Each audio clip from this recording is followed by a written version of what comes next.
Kadir from Tika, and you know that this is an organization which is directly affiliated to Ministry of Culture and Tourism, and it's a wing of Turkey Embassy.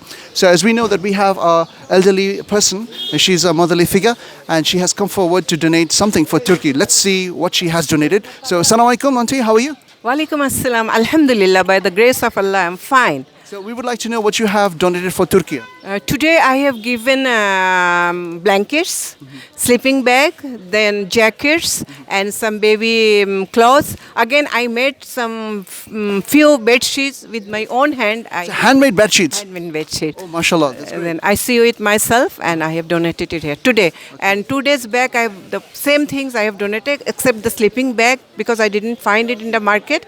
And very earlier, I have donated all these things. Mashallah, mashallah.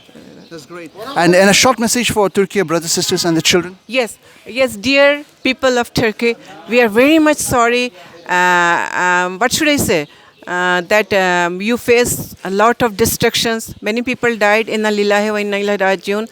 Those who are surviving still, don't worry, we are beside you. The whole world is beside you, especially the people of Bangladesh. Alhamdulillah, good to know. Can I know your age? Yes, on 16 August I was 60. Now it is August, September, October, November, December, January, February. So you're 60 years old. Mashallah. Plus 6 months. So an elderly figure, and she has came forward. She has come forward to donate blankets and all other items, and she has also made bed sheets for Turkish brothers, sisters, and the children. So thank you very much. Jazakumullah khairan. Thank you very much. Jazakallah khair. And that's all for today. Thank you very much. Assalamu alaikum rahmatullah.